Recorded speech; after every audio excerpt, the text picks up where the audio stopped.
ছাত্ৰ নেতাৰ বিৰুদ্ধে আৰক্ষী থানাত এজাহাৰ দাখিল সোণোৱাল কছাৰী ছাত্ৰ সন্থাৰ ৩ নেতাৰ বিৰুদ্ধে এজাহাৰ দীপনজ্যোতি সোণোৱাল বিদ্যুৎ শইকীয়া ঋতুপৰ্ণ সোণোৱালৰ বিৰুদ্ধে অভিযোগ মৃতকৰ পৰিয়ালৰ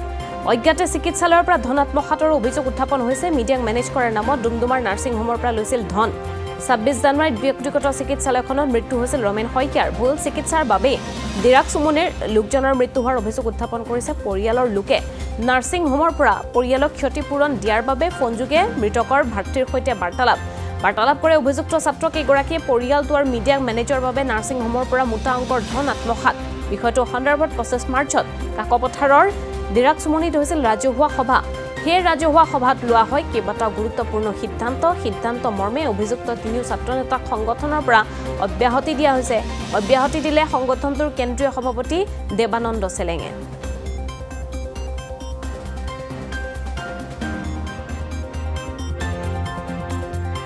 এই সমগ্ৰ বিষয়টো সন্দৰ্ভত কল ৰেকৰ্ডিং আমাৰ হাতত আহি পৰিছে সেই কল ৰেকৰ্ডিংটো এই মুহূৰ্তত শুনাইছো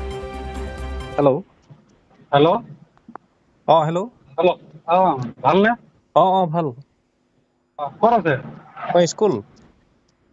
স্কুলত পঢ়ে নেকি মই স্কুলত কৰোঁ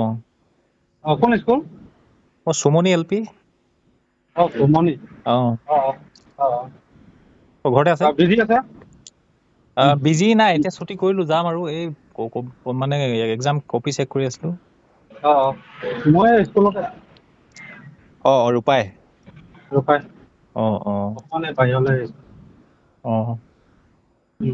তাকে আকৌ পইচাটো আমি আজি দি দিলো হা কাক দিলে বিপুল সোণোৱাল এই দি দিম বুলি ক'লে ককাইক অলপ পাতিলে চাগে মই গম নাপাওঁ হেৰি নহয় ককাইক লগত ডাইৰেক্ট পাতিলোঁ দেখোন মই লাগি থকা নাই এতিয়া সিহঁতে আমাৰ লাগিব লাগিছিলে ডিচিপৰ লগত লাগিছে আমাৰ লগত হৈছে তাৰমানে এই যে আপুনি থাকোতে যে সেইদিনাখন ককাইকৰ লগত আলোচনা কৰা নহয় জানো আলোচনা কৰা হৈছিলেতো আলোচনা কৰিছিলে দুদিন না কিমান দিন সময় লৈছিলে নহয় জানো ডিচি বৰাই দুদিন বুলি কৈছিলে দুদিন বুলি সেই তেতিয়াতো আমি ভাবিলো যে কি মাতিলে সিহঁতক মাতি মেলি ললে চাগে এনেকে বুলি ভাবিলো তাৰপিছত তেতিয়াৰ পৰাতো আমাক খবৰ নকৰিলে তাৰমানে সিহঁতক পিছত খবৰ কৰা হৈছিলে ককাইকে ফোন কৰিছিলে বোলে তেতিয়া ক'লে কি আপোনালোকৰ কথাটো ক'লে তেওঁলোকে পইচাটো ঘূৰাই দিলে আমি হেৰি কৰিম এনেকে বুলি ক'লে বোলে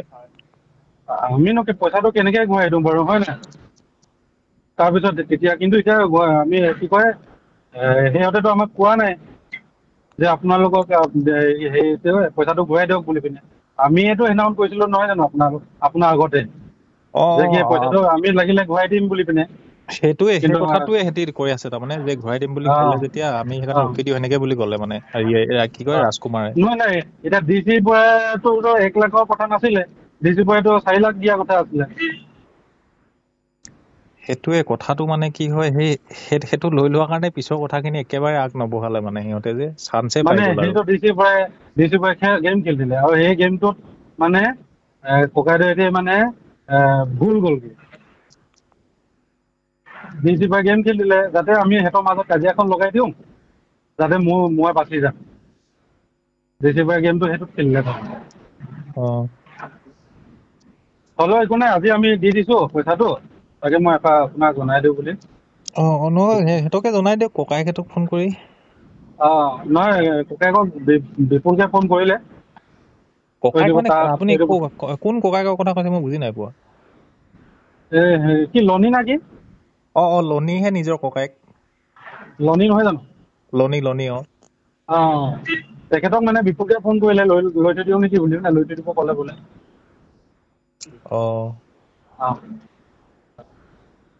যদি আপুনি এতিয়া নাই সেইটো নাই আপুনিও লাগে সোমাই নাথাকা সুধি নাথাকা নাই সোধা মই নাই সোধা মই এদিনে সি যিহেতু প্ৰেচিডেণ্ট যে মানে মই অকল সুধিছিলো কি হৈছে কি নাই বোলে ৰাজকুমাৰো বাহিৰত আছেগে বুলি শুনিলো এনেকে বুলি ক'লে সি আহিলেহে কথাবোৰ হ'ব এনেকে বুলি নাই ডিচি বৰাহে বাহিৰত আছে গম নাপাওঁ সি তেনেকে কৈছিলে মানে মোক ডিচি বৰাহে আমিও ল'ৰা গোট খুৱাইছিলো মানে আহিব লাগিব বুলি কিন্তু আমি আকৌ পালে বুলি পিনে আমাক যোগাযোগ নকৰিলে, পালে বুলি পিনে আমি মনে মনে থাকিলো যিহেতু মাতিছিলে দুদিনৰ আগত। হ'ব দিয়ক, আপুনি বিজি আছে। ঠিক আছে ঠিক আছে। হয়, আমাৰ সোণোৱাল জনগোষ্ঠীত এটা অতি নোহোৱা নোপোজা ঘটনা ঘটিল বৰদিৰাক চুমনি গাঁৱত। আমাৰ বৰদিৰাক চুমনি গাঁৱত যোৱা 26 জানুৱাৰী তাৰিখে ৰূপাইস্থিত DC বৰা হস্পিটেলত ভুল চিকিৎসাৰ বাবে স্বৰ্গীয় ৰমেন শইকীয়াৰ অকাল মৃত্যু ঘটিল আৰু তেখেতৰ ক্ষতিপূৰণৰ বাবে পৰিয়ালৰ অজ্ঞাতে গৈ সোণোৱাল কছাৰী ছাত্ৰ সন্থাৰ উপ সভাপতি, বৰ্তমান তেওঁলোক সংগঠনৰ পৰা তেওঁলোকক সাময়িকভাৱে অব্যাহতি দিয়া হৈছে, যদিও তেখেতলোকক কাৰ্যকালৰ সময়ত সদৌ অসম সোণোৱাল কছাৰী ছাত্ৰ সন্থাৰ কেন্দ্ৰীয় সমিতিৰ উপ সভাপতি দীপনজ্যোতি সোণোৱাল, সাংগঠনিক সম্পাদক বিদ্যুৎ শইকীয়া আৰু তিনিচুকীয়া জিলা সমিতিৰ সভাপতি ঋতুপৰ্ণ সোণোৱাল দেৱে পৰিয়ালৰ অজ্ঞাতে গৈ DC বৰা দেৱৰ লগত স্বৰ্গীয় ৰমেন শইকীয়াৰ ক্ষতিপূৰণৰ বাবে যি ধন আত্মসাৎ কৰিলে, এয়া অতি নিন্দনীয় বিষয়। আমি জনামতে আমাৰ হাতত যিবোৰ প্ৰমাণ আছে, অৰ্থাৎ পৰিয়ালবৰ্গই সেইদিনাখন যোৱা 26 তাৰিখে চুমনি গাঁৱত যিখন সভা হ'ল তাত যিবোৰ প্ৰমাণ দেখুৱাইছে, সেই মৰ্মে তেওঁলোকে 1 লাখ টকা আত্মসাৎ কৰিছে বুলি আমি জানিব পাৰিলোঁ। আৰু সেইবাবে সকলোৱে আমাৰ সোণোৱাল জনগোষ্ঠীৰ বহুতো জ্ঞানী মহান ব্যক্তিসকলৰ লগত আলোচনা কৰি আজি তেখেতৰ স্বৰ্গীয় ৰমেন শইকীয়াৰ পত্নীয়ে আমাৰ ডুমডুমা থানাত এখন এজাহাৰ দাখিল কৰিবলৈ আহিছে আৰু আমাৰ ন্যায়ৰ প্ৰতি আস্থা আছে, তেওঁ ন্যায় পাব। কিয়নো স্বৰ্গীয় ৰমেন শইকীয়াৰ পত্নী তেখেতেও এগৰাকী অতি স্বাস্থ্য ক্ষেত্ৰত বহুতো দুৰ্বল, অৰ্থাৎ তেখেতৰ 2টা কিডনী বিকল আৰু লগতে তেওঁ সপ্তাহত 3 বাৰকৈ ডায়েলাইচিছ কৰিবলগীয়া হয়। এনে এটা পৰিস্থিতিত আমাৰ সংগঠনৰ যিবোৰ নেতা তেওঁলোকে সমাজৰ কাম কৰিবলৈ গৈ আকৌ সমাজকে তেনে কাম, নিন্দনীয় কাম কৰাটো অতি দুখৰ বিষয়।